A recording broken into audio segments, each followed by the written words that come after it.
יום שני בסוגרים שוק, ואנחנו עכשיו בתקציר מנהלים, רעיון עומק אחד על אחד, עם מנהלים בולטים של חברות בולטות, שמובילים ומובילות את הכלכלה הישראלית שלנו.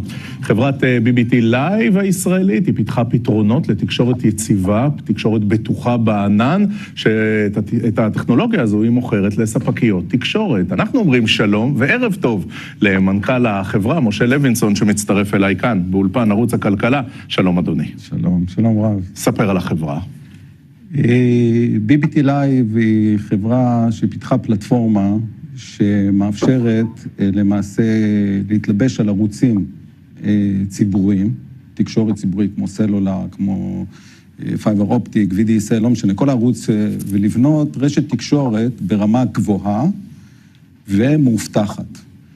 למה? כי זה ניצול, רשת ציבורית היא רשת מאוד זולה, אבל אין לה אחריות על הרשת, היא נופלת, לא נופלת, אז אין אחריות. אנחנו למעשה על רשת ציבורית מאוד זולה, בונים רשת ברמת הבטחה מאוד מאוד גבוהה, וברמת אמינות מאוד גבוהה, שהיא לא נופלת. אז אם נדמה את זה רגע לקרקס, אתם הרשת שמתחת לרשת. נכון. אתם מונעים את הנפילה. בדיוק. מונעים את הנפילות, כי נפילות זה למעשה, דרך אגב, פורסם לא מזמן מחקר, של אוקספורד אקונומיקס, שמדבר על כמות הנפילות, הדאונטיים, כמו שקוראים לזה, או הכישלונות בתוך רשת, מגיעה לעלויות של חברות ל$400 מיליארד.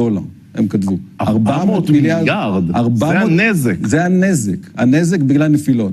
שבערך מעל 50%, קרוב ל-60%, זה קורה בגלל נפילות של סייבר, הבטחה, כל מיני התקפות שיוצרים, והנותר, בערך 40%, זה קורה בגלל טעויות, בגלל שהרשת לא יציבה, בגלל כל מיני תקלות שהן לא צפויות בתוך הרשת. אז אתם נותנים מענה כפול, גם ליציבות וגם להבטחה. בדיוק. ויש לכם שיתופי פעולה עם כמה מהענקיות. נכון.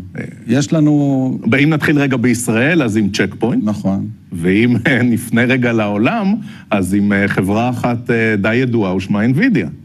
לא, NVIDIA, יש לנו שיתוף פעולה איתם, אבל השיתוף פעולה היותר חזק שיש לנו זה אדוונטק, שאדוונטק זה יצרנית חומרה בין שלושת החברות הגדולות בעולם, שהיא למעשה מאמצת את התכונה שלנו שרצה לפלטפורמות שלהם. היא למעשה אימצה, בחרה בנו, כחברה שהתוכנה שלנו רצה, מה שנקרא... מוטמעת מראש, יפה.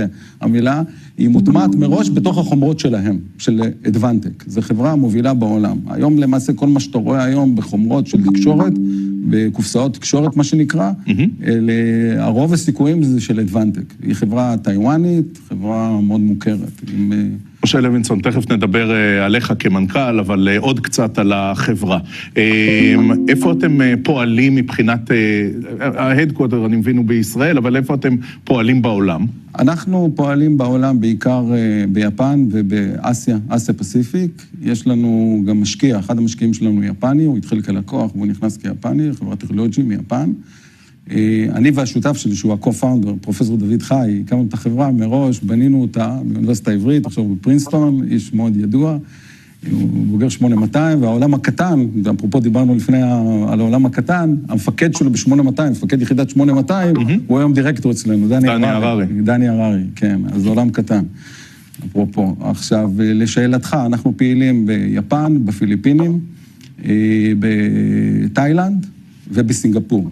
שאחת החברות הגדולות בסינגפור, STE, מה שנקרא, סינגפור Technology Engineering, חתמה איתנו על הסכם לאחרונה והזמינה מהמערכות שלנו, שזה הישג נדיר, היא חברה בין הטופ 10 בעולם בתחום של הסייבר. עכשיו, ספר קצת כמה גייסתם, ספר קצת על מספר העובדים, ספר קצת על מנועי צמיחה ותוכניות עתידיות. יפה. אנחנו עד היום גייסנו $10.5 מיליון. זה הכל? זה הכל. איך זה יכול להיות?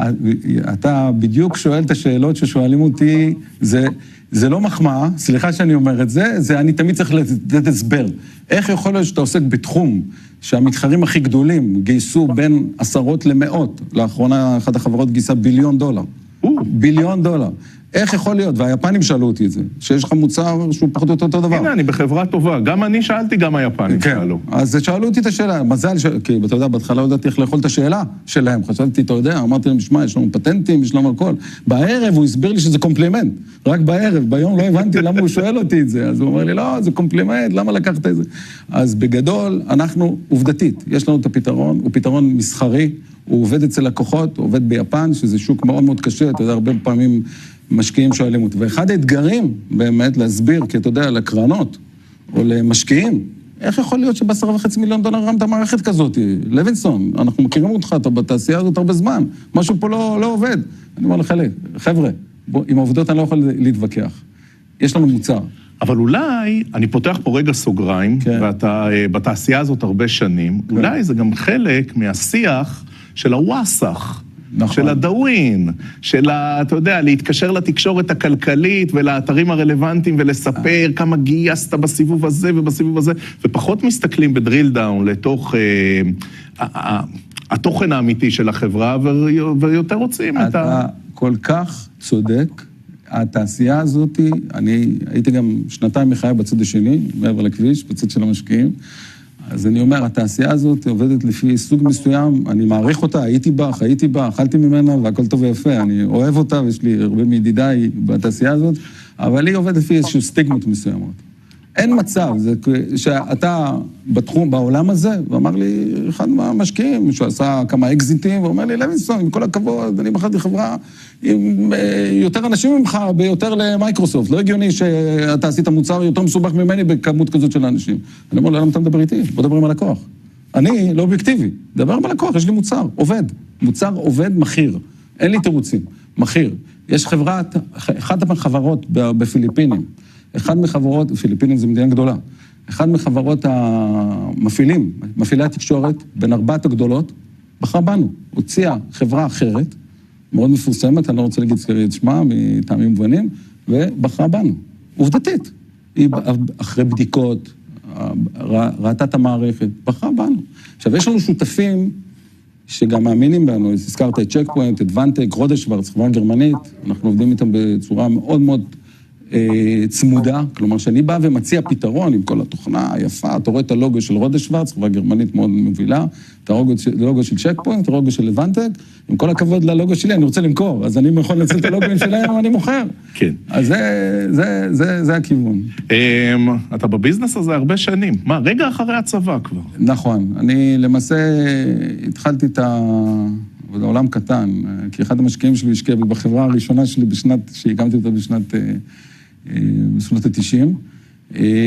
למעשה התחלתי את הסטארט-אפ הראשון שלי, שלא היה סטארט-אפים פה, היה קרן הון סיכון אחד, אתנה, של דן טרולקובסקי המפורסם, היחידה שהייתה פה, ועשינו את הכל כבוטסטראפ. הקמנו את זה בגיל צעיר, ובאמת פיתחנו פיתחתי מוצר של ימים נמכר לחברה שוודית, פרייסר, תג מחיר ששמים היום הוא הפך להיות פופולרי, שאתה יכול בתקשורת אינפרה אדום, אתה מקבל את האינפורמציה, מקבל את המחיר, משתנה, פרומושנים, וזה מוצר שאנחנו פיתחנו והם קנו אותו. היה להם מוצר שלהם והם קנו את המוצר שלנו.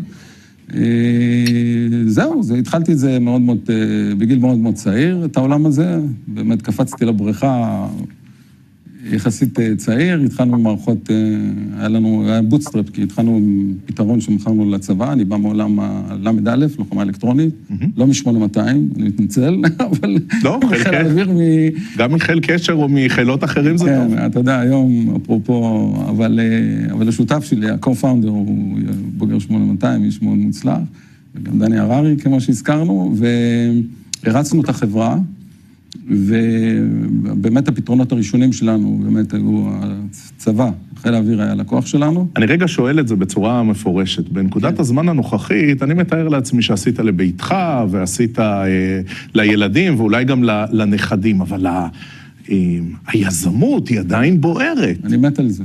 תסביר. אני לא יודע, אתה יודע, אנחנו רואים חלק מהקולגות שלך כבר בקיסריה, עם הרכב היפה, ובעיקר מעלים תמונות באינסטגרם מטיולים בעולם.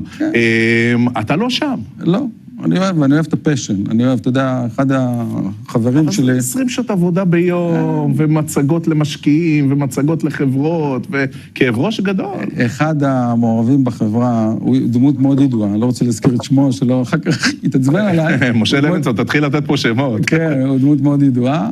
אז הוא אומר לי, תקשיב, אתה נושק ל-60, אתה מתנהג כמו בן 18, משהו צריך... לא, אחרי מה אתה רודף?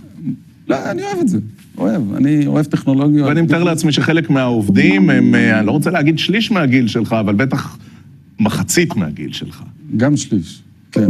יש לנו באמת... ואיך מייצרים את הדיאלוג הזה? כי זאת שאלה מאוד רלוונטית בתעשיית הטכנולוגיה, שלפעמים המנהלים הם באמת בעשורים יותר מתקדמים, אבל הפיתוח והמתכנתים הם צעירים מאוד. הפער הזה, דבר עליו קצת.